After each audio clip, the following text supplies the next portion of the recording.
원시공산제 고대 노예제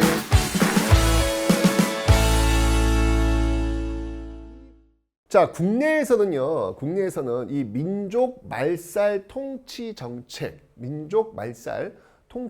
이 시대, 요 국내는 제가 다음에 다시 한번 정리하겠습니다. 일단 국외 만주 지역을 볼 텐데, 이 만주 괴뢰국이 세워지면서 대부분의 독립운동가들이 또 움직이기 시작합니다. 뭐 여기서 남아서 계속 싸우는 사람들도 있었지만 움직여요. 어디로 갔냐면 이 만주 지역에서 이제 만리장성이 있을 거 아니에요. 만리장 안쪽으로 들어갑니다. 안쪽으로. 여기가 중국 관내. 우리가 이야기하는 뭐 상하이, 베이징, 뭐 일반적으로 얘기하는 중국 있잖아요. 그쪽을 중국 관내라고 합니다. 그쪽으로 이제 이동해서 관내 지역에서 어떤 활동들이 있었는지 한번 살펴보도록 하겠습니다. 1930년 초반에서는 지금 만주 지역에서 독립군들 지금 싸우고 있다는 것을 봤습니다. 자, 이제 중국 관내로 들어왔습니다. 관내입니다. 지금 여기 중국 관내입니다. 지도상으로 봤을 때. 자, 여기서 일단 중국 관내에서는 크게 활약했던 두 사람이 있어요. 그 두 사람이 누구냐면 바로 김구와 김원봉을 좀 여러분들이 떠올리셔야 되겠습니다. 자, 김구하면 백범 김구하면은 대한민국 임시정부를 이끌고 있는 인물이라는 걸 잘 아실 것이고, 김원봉 하면 여러분 20년대 때 왜 의열단하면서 설명드렸잖아요. 그 두 계보가 가장 큰 계보예요. 중국 관내에서는 이 두 계보가 1930년대 관내에서 어떤 활동을 했는지를 보셔야 되는데, 이 두 축 역시 마찬가지로 중국 정부의 도움 속에서 함께 연합작전을 펼쳐나가고 있다. 이 전제는 변함이 없어요. 아셨죠? 자, 먼저 김구부터 한번 보도록 하겠습니다. 자, 임시정부를 이끌고 있는 김구. 정말 20년대 국민대표회의가 열렸지만 결국 큰 성과 없이 뿔뿔이 흩어지면서 대한민국 임시정부는 정말 초라해질 대로 초라해진 그런 상태예요. 정말 규모와 조직들이 완전 축소가 된 그런 상태. 그런 상태에서도 끝까지 임시정부를 지키려고 노력했던 인물이 바로 백범 김구입니다.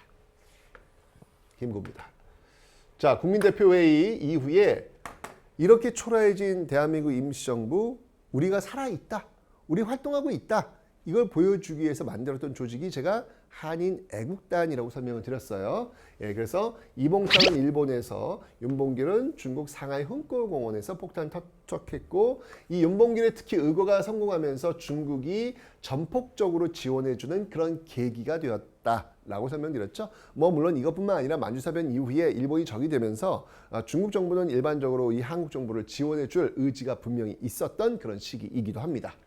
자, 그런 과정에서 이제 백범 김구도요, 당을 하나 만듭니다. 당이라고 하는 게 있어야 되겠다. 이런 조직을 갖고 정부를 구성하려면 당이 필요하겠다라고 해서 만든 게 그때 이제 한국국민당이라는 걸 만듭니다. 이건 뭐 모르셔도 됩니다, 여러분들. 그러다가 여러분들 그 윤봉길 의거가 터지게 되면서 이제 이주를 시작했다고 했어요. 이제 대장정. 계속 이동합니다. 상하이 시대가 끝난 거예요. 상하이 시대가 끝난 거예요. 이동을 해서 최종적 정착자 충칭이라고 설명드렸잖아요. 그죠? 쫙 이동을 해요. 그 과정에서 한국 국민을 만들었는데, 충칭에 도착하면서 한국 독립당이라는 것을 만듭니다. 한국 독립당이라는 여당을 만듭니다.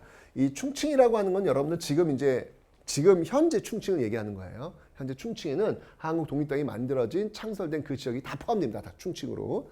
자, 어쨌건 이 충칭에서 한국 독립당이라는 것을 만들고 있더라라고 하는 건데, 정부 여당이 만들어진 거예요. 대한민국 임시정부의 정부 여당. 그리고 임시정부 산하 부대에 바로 한국 광복군도 충칭에서 만듭니다. 그러니까 충칭이라고 하는 곳은 여러분은 어떤 곳이에요? 바로 새로운 나라를 지금 40년대로 들어오게 되면서 일본의 패망이 지금 눈앞에 다가왔고, 일본이 망했을 때 이제 우리가 어떤 나라를 만들 것인가에 대한 어떤 그런 개념들, 이런 것들이 지금 서 있는 그런 시기잖아요. 그래서 정부 여당도 만들고 군대도 만들고 준비를 하는 거예요. 건국항령도 만들고 준비를 하는 거예요. 특히 이 한국 광복군엔 정말 그 당시 많은 청춘들이 다 많이 들어와요. 특히 이제 일본 군에 징집되었던 그런 사람들이 일본 군에 나와가지고 한국 광복군에 들어오는 인물들이 많이 있었죠. 뭐 장준하, 뭐 이런 인물들. 특히 지청천 같은 경우는 뭐 일본 장군으로서 이 한국 광복군 총사령관입니다. 그리고 나중에 이 김원봉이 또 한 축이라고 그랬잖아요. 그 김원봉이 대한민국 임시정부에 들어와요. 그래서 김원봉이 또 한국광복군의 부사령관으로서 이 지청천, 김원봉 이 두 축이 형성되고 있더라라고 하는 거, 부사령관 기억해 놓으시면 되겠네요. 자, 이렇게 해서 이제 대한민국 임시정부로 하나가 만들어지는 모습들 봐주시면 되겠습니다. 됐죠? 중국 관내에서 활동. 그 다음, 자, 김원봉 계열이 있다고 제가 설명드렸어요. 자, 의열단 김원봉 살짝 기억나요, 여러분들? 아, 이렇게 개별적 투쟁으로는 폭탄 하나 던지고 사람 죽인 걸로 안 되겠구나. 뭔가 좀 조직이 필요하겠다라고 해서 당시 그 중국의 육사라고 할 수 있는 황푸 군관학교에 입교를 했다. 그 다음에 이제 요걸 모델로 해가지고 그럼 우리 조선인들의 어떤 그런 간부들이 필요하겠다라고 해서 만든 게 바로 조선혁명 간부학교라는 거예요.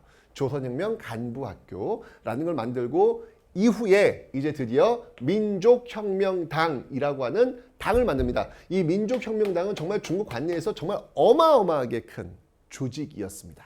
굉장히 큰 인사들, 독립운동가들이 정말 많이 모였던 그런 곳이 바로 이 민족혁명당이라고 볼 수 있겠습니다. 자, 이후에 이 민족혁명당은 계속 이합집산을 거듭하는 과정에서 조선민족전선연맹이라고 하는 것을 조직하게 됩니다. 자, 조선민족전선연맹이 산하부대가 만들어지는데 그 산하부대가 바로 조선의용대다라는 거예요. 자, 정리 한번 해봅시다.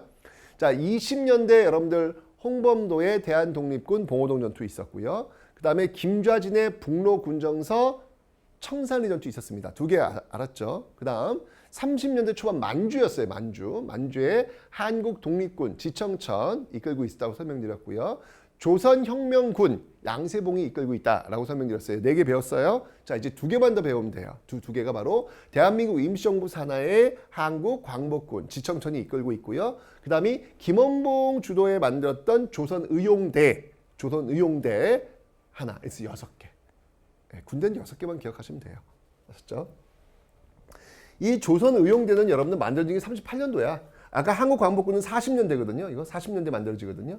근데 여기는 38년도야. 먼저 만들어지는 거죠? 맞습니다. 중국 관내, 만주 말고요. 중국 관내에서는 최초로 만들어진 한인 부대. 이게 바로 조선의용대입니다. 근데 여러분들 이거를 그냥 쉽게 생각하시면 안 돼요. 여기 지금 중국이에요. 중국에서 다른 나라 군대가 만들어진 겁니다. 용납하시겠습니까, 여러분들? 우리나라에 일본 군대가 만들어졌다. 용납하시겠습니까? 이거 말도 안 되는 일이거든요. 근데 이게 지금 가능하게 된 거예요. 이유는 뭐다? 중국이 도와주는 거예요. 물론 근데 중국도 나름대로 계산이 있겠죠. 예, 뭐 일본하고 싸워야 되니까 너희들 나와서 싸워줘. 뭐 이런 얘기 분명히 다 이게 다 플러스 다 되는 거 있으니까 하는 거예요. 하지만 어쨌건 중국에서 굉장히 많은 도움을 주기 때문에 이런 부대들이 상식적으로 불가능하지만 만들어지고 있다. 이게 바로 지금 한중연합전선의 분위기 속에서 지금 이런 분위기가 나오고 있다라는 겁니다.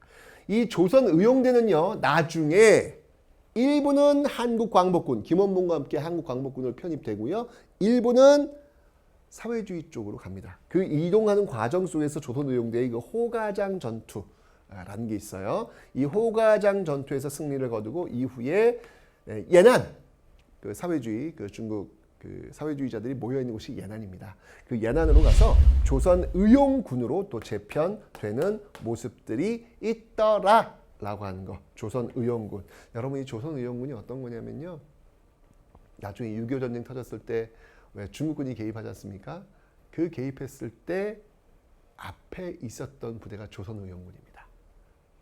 이게 지금 사회주의 쪽과 연결되고 있기 때문에 북한 쪽 도와준다고 하니까 사회주의 쪽 연결될 거 아니에요. 그래서 또 이런 어떤 역사가 또 나중에 또 연결될 거예요.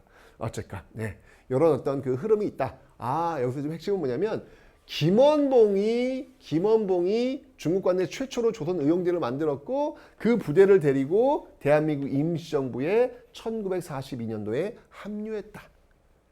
이거야말로 진정한 또 좌우 합작의 한 사례가 된다. 이렇게 보시면 되겠습니다. 자, 그래서 30년대 중국 관내에서는요, 어쨌든 대한민국 임시정부를 중심으로 해서 지금 재편되고 있는 모습들을 여러분들이 기억하시면 되겠네요. 됐죠? 자, 어쨌든 뭐 이게 민족 말살 통치의 어떤 그런 과정 속에서 나오고 있는 그런 모습들. 그때 좀 하나 더 추가로 본다면 30년대 베를린 올림픽이 열렸던 그 시대입니다. 이때 이제 송기정 선수가 우승을 했잖아요. 그죠? 예, 우승을 했는데 마라톤에서 이때 이 동아일보에서 일장기 말소 사건, 일장기 가슴에 있는 일장기를 지워내는 이 사건도 30년대에 있었던 내용들.